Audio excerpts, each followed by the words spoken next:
Honorable juge de la Cour d'appel, à la suite de la signification de l'ordonnance de renvoi en date du 24 juillet 2017, rendue par le juge Joseph Jetillier-Fanfan contre le pasteur Amel Lafleur et Jean-Michaël Lycée, ces derniers ont été rejetés à terre. Dans le dessein de voir les juges de la Cour d'appel de Port-au-Prince maintenir la dite ordonnance, l'intimé soumet à votre science les présentes conclusions qui annulent et remplacent celles soumises antérieurement. Ainsi, l'intimé Stéphanie Jean-Pierre espère qu'il plairait à la Cour d'apprécier les faits et moyens qui suivent.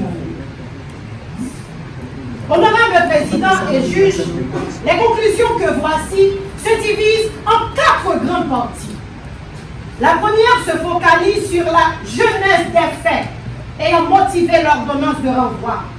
La deuxième partie se concentre sur l'appel interjeté par pasteur Amel Lafleur et Michaël Lycée. La troisième se focalise autour des points, autour des raisons pour lesquelles l'ordonnance doit être maintenue.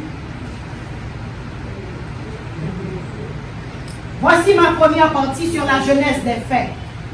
Lors d'une veillée de nuit tenue en son local Cisadelma 19 à l'époque, le lundi 12 juin 2006, le pasteur Amel Lafleur, feignant d'être chevauché par le Saint-Esprit, ordonna à Micheline Jean-Pierre, mère de la mineure Stéphanie Jean-Pierre, de la lui confier, afin de la libérer d'une possession démoniaque. Il expliqua à la dite mère que des démons s'étaient emparés du corps de son enfant à l'insu de tous. Ainsi, en recourant à des manœuvres habiles pour persuader la mère de la mineure sur l'existence de cette malaise imaginaire, il décida de l'interner sous son leadership. Il prétexta qu'il chassera ces légions de démons ou diabraciens de l'esprit de la fille au fin de l'épargner d'une mort imminente. Il a même confié que son Saint-Esprit tentera les possibles pour la sauver ainsi que toute sa famille. Au cours de cette nuit fatidique, le leader évangélique se mit à parler en langage incompréhensible et qu'après chaque rafale de déblatération, un autre acolyte explique à l'Assemblée ce que lui, il comprend. Pourtant, dans la matinée de ce même lundi 12 juillet 2006, la mineure, alors âgée de 15 ans, venait de clôturer cet examen de la 3e secondaire. Ce cauchemar d'éternement durera 3 longues années et fut ponctué de viols, d'agressions sexuelles, de sévices, de coups et blessures et surtout la perte de 3 longues années. Point 1. Un détournement de mineurs suivi de viol.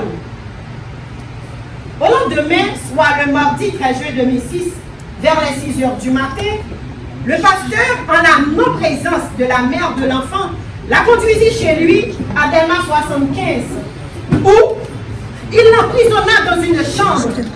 Là, elle passa une journée entière, alitée sur un sac et forcée de jeûner. Il lui administra dans l'après-midi une potion en recette qui l'affaiblit physiquement. Le soir venu, il veut donc Catimini dans la chambre pour la violer sauvagement en grommelant un langage impénétrable avec sa Bible en main. Le lendemain du viol, soit le mardi 14 juin 2006, face au refus de la mineure de se laver et pour s'accorder une impunité pour son viol, il se fit aider par de jeunes adeptes dévoués à sa personne, qui la baignèrent de force. Suite à ces faits, il appela la mère de la mineure pour lui laver le cerveau, en lui disant: depuis hier soir, c'est Jean-Pierre des mots dans tes petits toits. Pas oublier, non, c'est Jean-Pierre, seulement. Des mots par pile menti, oui. Cependant, depuis où quoi, nous avons seulement menti, des mots tout rentré sous. En tant qu'homme de Dieu, moi-même mettons en garde. Ainsi, ces faits relatés constituèrent le premier acte de viol perpétré sur la mineure. Les journées du 12, du 13 et du 14 juin 2006 sur décrites représentèrent pour elle les 3 premières marches d'une interminable descente vers une cascade tumultueuse de violation de ses droits. Point 2. Déplacement de la mineure, torture et viol répétés. Le pasteur Amel Lafleur, immédiatement après son vol perpétré au cours de la nuit du 13 au 14 juin 2006, la transféra chez son prophète et évêque Michael Jean Lissin, le mercredi 14 juin 2006. Là, elle a connu des journées, des sévices, des tortures, des violences de toutes sortes. Au cours des soirées, des agressions sexuelles et des viols répétés. L'évêque avait pour coutume de décréter des journées de jeûne forcés sous prétexte d'alimenter les démons occupant le corps de la victime. Elle était devenue une esclave sexuelle au service de gourous dépravés jusqu'à sa fuite en mai 2009, après 3 longues années. Point 3. Séquestration incontestable à partir du 15 juin 2008. Stéphanie Jean-Pierre a atteint sa majorité le 15 juin 2008, voire son acte de naissance, code 11. Pourtant, sans son consentement ou sa volonté, elle était internée chez Michael Lissin pour des maladies inventées par le pasteur Amel Lafleur.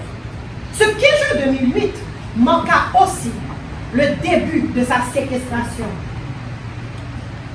En janvier 2009, suite à des rumeurs sur la nature des relations amorales et illégales qu'entretenait l'évêque avec la mineure d'alors, le pasteur Amel Lafleur évita de renouveler son mandat à l'Église.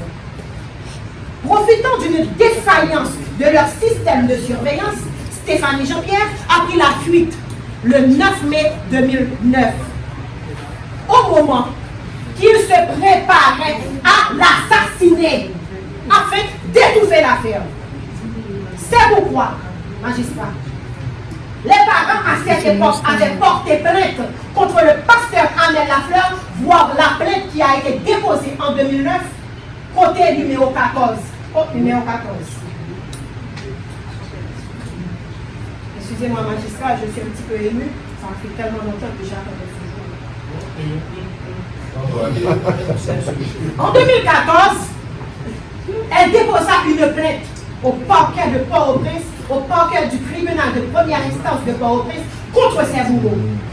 Des instructions furent réalisées par la juge et pastoresse Denise Papillon, qui s'était volontairement déportée de la connaissance du dossier. Ensuite, le pasteur Amel Lafleur, quoique culpé au cabinet d'instruction, avait cité au tribunal correctionnel la victime. Il exigeait des dommages et intérêts de 1 500 000 gourdes. Mais le juge Wilner Morin, siégeant au tribunal correctionnel, pasteur également, s'était déporté de l'affaire. Puis, la conduite du dossier fut confiée au juge instructeur Jeudilien Fanfan. Depuis, le pasteur Amel Lafleur ne cesse de persécuter la victime via ses campagnes médiatiques. Après les après les mésaventures que la victime avait connues sous le leadership de Pasteur Amel Lafleur, elle a bouclé ses études, elle a bouclé ses cycles d'études scolaires et universitaires avec honneur et mérite, sans jamais consulter ni médecin, ni psychologue, ni psychiatre pour des troubles mentaux. Voir attestation du lycée Marie-Jeanne, du collège Ernst Padi et badge du barreau de Port-au-Prince. Voici notre deuxième partie qui se concentre sur l'appel interjeté par Pasteur Amel Lafleur et Michael Lissin. Attendu qu'en date du 3 août 2017, par acte de l'huissier Simon Jean-Louis, près de la cour d'appel de Port-au-Prince, les avocats de Pasteur Amel Lafleur et Jean-Michael Lissin ont signifié au greffe de la cour de Port-au-Prince leur assignation contre l'ordonnance de renvoi du tribunal de première instance de Port-au-Prince, rendue le 17 février 2017 par le juge Joseph Jedilien Fanfan, signifié le 24 juillet 2017, dans laquelle assignation figurent les reproches que voici.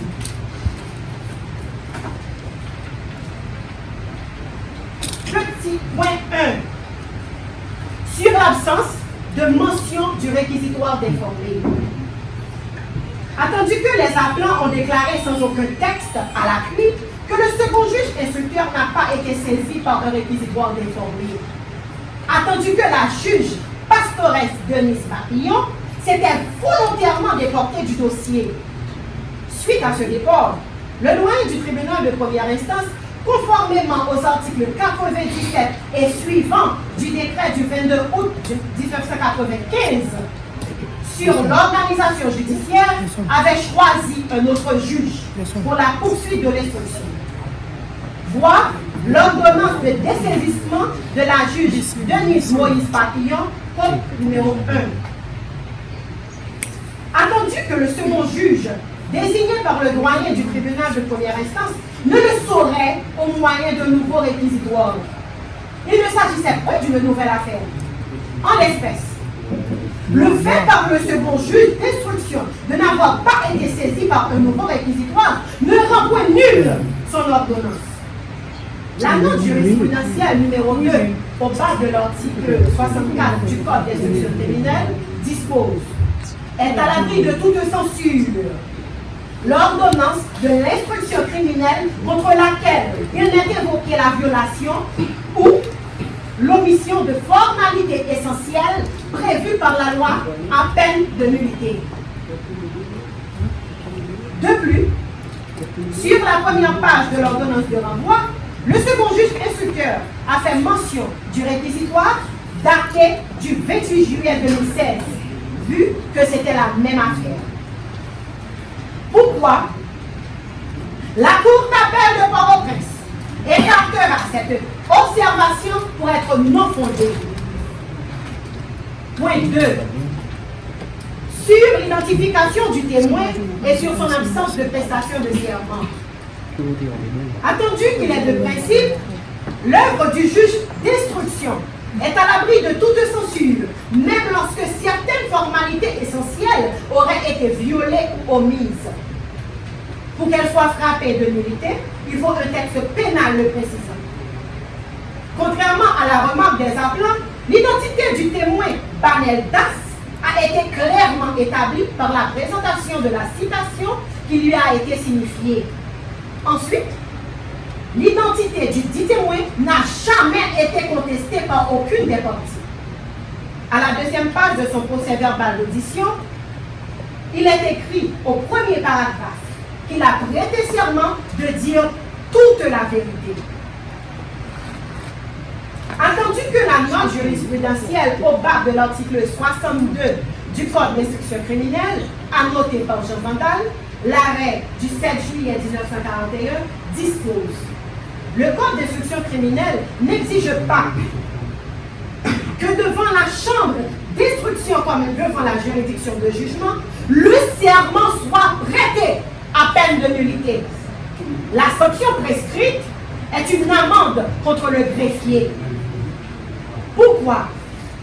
La Cour d'appel de Port-au-Prince rejettera à nouveau cette observation qui ne cadre aucunement avec les prescrits de la législation régissant la matière. Point 3. À propos du défaut de certificat médical ou de rapport. Attendu qu'à la phase de l'instruction, il n'existe pas que le certificat médical pour éclairer la lanterne du juge instructeur. Il lui suffit les indices et les présomptions. En l'espèce, il lui convient de déceler dans les faits les circonstances conduisant à la matérialité de l'acte.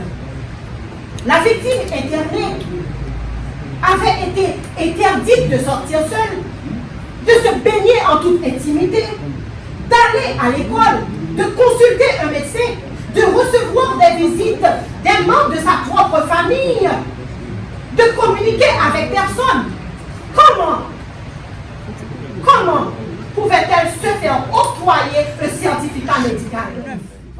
Moi-même, moi, quand plainte en 2014, parler de patience dans un tel procès, pas dit que seulement tant le tribunal a fonctionné.